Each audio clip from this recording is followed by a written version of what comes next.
அனைவருக்கும் வணக்கம். Welcome to சமையல் வித் சாந்தி. இன்னைக்கு நம்ம சேனல்ல என்ன பார்க்க போறோம்னா சிறுதானிய தோசை பார்க்க போறோம்.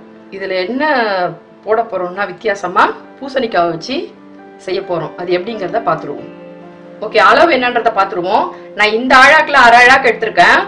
இட்லி அரிசி அரை அழாக்கு, கம்பு அரை அழாக்கு எடுத்திருக்கேன், சாம அரிசி அரை அழாக்கு எடுத்திருக்கேன்.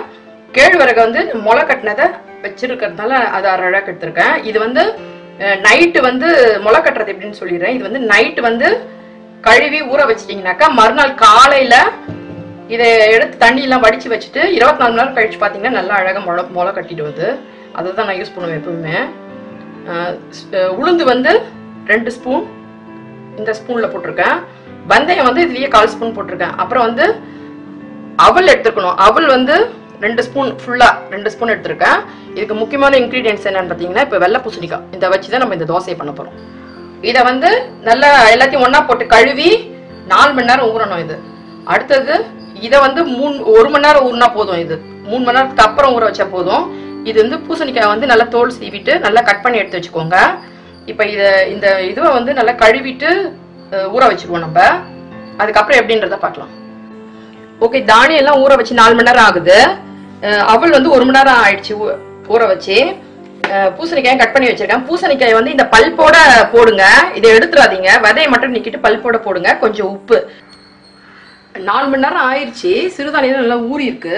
இப்போ வந்து பூசணிக்காயை வந்து நல்லா அரைஞ்சி பொடியா அரைஞ்சி நம்ம மிக்சியில போட்டிருக்கோம். இப்போ இதை வந்து நான் ஃபர்ஸ்ட் இதை தான் அரைக்கணும். ஏன்னா அது அரிசி கூட போட்டிங்கன்னா வழுவழுன்னு ஓடிடும், அதனால அரைக்க முடியாது.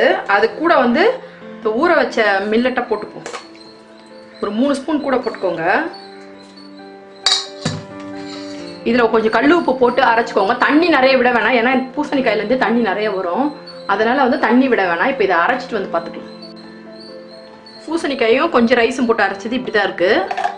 இந்த அளவில் வரும். இதை இந்த அளவுக்கு அரைச்சதுக்கு அப்புறம் இதை ஊற்றிட்டு மீதி இருக்கிறதெல்லாம் அரைச்சிட்டு எல்லாத்தையும் சேர்த்து பார்ப்போம். மிக்சியில் எல்லாத்தையும் அரைச்சாச்சு. இப்போ அரைச்சிட்டு நான் கரைச்சி வச்சுட்டேன். இந்த அளவுக்கு வச்சுக்கோங்க. நான் உப்பும் இதிலே போட்டு அரைச்சிட்டேன். இந்த அளவுக்கு வச்சுக்கோங்க. இது தண்ணி நிறைய விடாதீங்க. ஊற வைக்கிறப்ப கொஞ்சம் கம்மியாகவே ஊறுற அளவுக்கு வைங்க போதும். ஏன்னா பூசணிக்காய் வந்து நீர்க்காய், அதுலேயே தண்ணி இருக்கும். அதனால பார்த்துட்டு அதுக்கேற்ற மாதிரி அரைச்சிக்கோங்க. ஃபர்ஸ்ட் பூசணிக்காய் அரைச்சி போட்டுட்டு அதுக்கப்புறம் அந்த மில்லட்லாம் போட்டு அரைச்சி எடுத்து வச்சுக்கோங்க.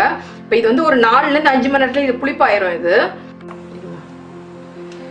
ஓகே, மாவு வந்து புளிச்சிருச்சு. இப்போ நான் கொஞ்சமாவது தான் எடுத்திருக்கேன். இது வந்து உங்களுக்கு எந்த அளவுக்கு வேணுமோ அந்த அளவுக்கு தண்ணி கலந்துக்கோங்க. எனக்கு இந்த அளவுக்கு நான் கலந்துருக்கேன் தோசைக்கு.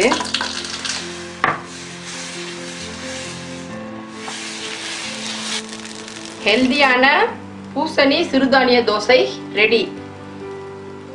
இந்த வீடியோ உங்களுக்கு பிடிச்சிருந்தா லைக் பண்ணுங்க, ஷேர் பண்ணுங்க. இந்த டிஷ் செஞ்சு பார்த்துட்டு எப்படி வந்துச்சுன்னு கமெண்ட் பண்ணுங்க. இதே மாதிரி நிறைய ரெசிபி உங்களுக்கு வேணும்னா எங்க சேனலுக்கு சப்ஸ்கிரைப் பண்ணுங்க. மறக்காம பெல் ஐகான் கிளிக் பண்ணுங்க. மீண்டும் ஒரு புது ரெசிபி உங்களை சந்திக்கிறேன். நன்றி.